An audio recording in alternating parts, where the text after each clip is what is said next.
One day, my husband Adam suddenly announced, "From now on, we'll take care of my sister Amy and her daughter Rita. We'll provide them with food, clothing, and shelter." I was shocked. "What do you mean?" I asked. "For the past month, Amy hasn't been paying for her own house, so we've been helping her already," Adam replied. "Wait, you didn't say they'd be living with us full-time?" I protested. "Amy and her husband are divorced, so we have to help them," he said confidently. "We'll build a new house and start a new life as a family of 5. I couldn't believe what I was hearing. Before I knew it, I blurted out, "Then I'm divorcing you." My name is Jane. I'm 32, a housewife, married to Adam for 7 years. We live with our 5-year-old daughter, Sarah. I thought we were happy, but it turns out Adam cared more about his sister than us. One evening, Amy and Rita suddenly appeared at the front door. I greeted them awkwardly, but then whispered to Adam, "Why are they here?" "Amy's having trouble with her husband, so I invited them to stay," he said casually. "You can't just bring them here without asking me." I said, "What's the big deal? It's temporary." Adam replied, brushing off my concerns. Soon, Amy made herself at home. She sprawled on the sofa, watching TV like she owned the place. Adam pampered her and Rita, offering coffee, oranges, and even the pudding I had bought for Sarah. When I protested, Adam snapped, "Don't be stingy. We should treat guests generously." Sarah looked upset, so I took her to a restaurant to cheer her up. While she enjoyed a parfait, I thought about how to deal with this situation. But Adam showed up at the restaurant too, demanding I pay for everyone's food. I had to cover the $50 bill from our family budget. Weeks passed, and Amy showed no sign of leaving. Adam focused all his attention on Amy and Rita, ignoring Sarah. One day, Sarah tearfully asked me, "Is Rita more important to Dad than me?" Heartbroken, I comforted her, saying, "Your dad is just trying to help Rita because she's in trouble." But I knew I couldn't let this continue. I decided to confront Adam and demand changes. At first, my sister-in-law started coming over a lot. She'd join us for dinner and even go shopping with my husband like it was normal. Adam didn't say anything to her, he just said, "It's so much fun." But then Amy got married and stopped coming over, which was a relief. But now, years later, it felt like we were going to go through the same problems again. I went back to the living room and sighed. Amy was lying on the couch watching TV, acting like she lived here. Adam spoiled her even more. "Amy, do you want some coffee?" he asked. "Sure," she replied. "Rita, I'll get you some oranges."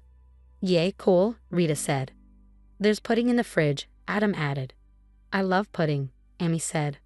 I had bought that pudding for Sarah and me, not for them. I was upset. "Don't be stingy," Adam told me. "We should treat guests generously, right?" I tried to stay calm, but Sarah was sad because her pudding was gone. I told her, "Let's go to the restaurant. You can eat whatever sweets you want there." "Really?" she asked excitedly. "Yay," she cheered. At the restaurant, Sarah was happily eating a parfait. I sat quietly with my coffee, trying to relax and think. I was also thinking about how to deal with my sister-in-law. But to my surprise, Adam showed up at the restaurant. "You should have prepared food for us," he complained. "I left your food on the table," I replied, "but you should have quickly prepared food for Amy and Rita too." Then Adam said something that shocked me. "Jane, you're not qualified as a housewife." "Excuse me?" I asked, confused. "Well, let's see what's on the menu," Adam said. He and Amy ordered expensive steaks, and Rita got a kid's meal. I had just wanted some quiet time with Sarah, but now they were interrupting us. And then Amy said, "I want a parfait, just like Sarah is having." After dinner, my husband said, "I want to have dessert too." He ordered 2 parfaits, and Amy and Rita shared one. "How much do you eat?" I asked. "You just had pudding." "That's why we came to the restaurant," Amy replied. "I'm so full," Amy said. "Me too," Rita added. "I'm getting sleepy," said Adam. "Let's go home," Adam told me. Then he said, "Jane, take care of the bill." I was shocked. Adam quickly left the restaurant. In the end, I had to pay for my sister-in-law's food using our family money. The bill was about $50 because Adam had ordered expensive dishes. If only he hadn't brought Amy along, we wouldn't have had such a big bill. 2 weeks passed, and my sister-in-law showed no sign of leaving. My husband was so focused on Amy and Rita that he wouldn't even talk to his own daughter, Sarah. Sarah was very sad and asked me in tears, "Is Rita more important to Dad than me?" All I could do was comfort her, saying Rita is in trouble because she was kicked out of her house. Your dad is just being nice to her. But I couldn't keep living like this, so I decided to talk to Adam about it. Sarah is very sad because you're not paying attention to her. I said to my husband, I'm not saying you shouldn't be kind to Rita, but you need to be kinder to Sarah too. Adam gave me an annoyed look. Okay, he replied. What's with that look? I asked. Are you really bothered by spending time with your own daughter? Why do you have to be so annoying? He snapped. He promised to talk to Sarah, but nothing really changed. He mainly focused on Rita and only gave Sarah attention when he had time. It had already been a month since Amy moved in, and I kept asking Adam when they were going to leave. He just said, I can't say anything yet. Amy and Rita did whatever they wanted. No matter how much I cleaned, the house got messier because of them. We lived in a small, cheap apartment to save money for a future house.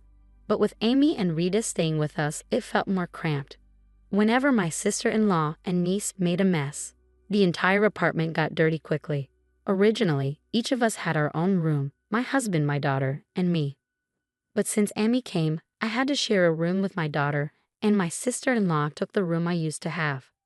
Just when I thought I couldn't handle it anymore, my husband said something shocking. From today on, we'll take care of my sister and niece. We'll provide for everything: food, clothing, shelter, and more. I was confused. What do you mean? My sister-in-law hasn't paid a penny for the house in a month. Then he said, Amy is divorced, so we need to help her and Rita. We're going to build a new house and start a new life as a family of 5. I didn't understand him anymore. Without thinking, I blurted out, okay, then I'm divorcing you. What? Adam said, surprised. Divorce. I can't stay married to someone who puts his sister and niece before his own wife and daughter, I told him. That's just jealousy, he said. Jealous? I laughed. I can't stand living with those monsters any longer. I can't take it, and neither can Rita. Don't insult my sister. Adam snapped. I'm just telling the truth. All they do is cost us money for nothing. They're like 2 kids hanging onto you. That's enough, he shouted. Don't piss me off. I'll divorce you if I have to. I won't care to see either of you leave. Well, then I'm glad, I said, pulling out the divorce papers from the drawer. I had already gone to the city office a few days before and got them. He angrily filled out his part, his face turning red. I packed my things, took my daughter, and moved back to my parents' house. We had a meeting with a lawyer to discuss dividing our property. To my surprise, Adam brought Amy along. I thought to myself, I want to see how miserable you both are. Normally, I'd be angry, but at this point, I didn't care. This is everything we've saved since we got married, the lawyer said. It'll be split 50-50. That's a lot of money, Amy commented. It's fine, I replied.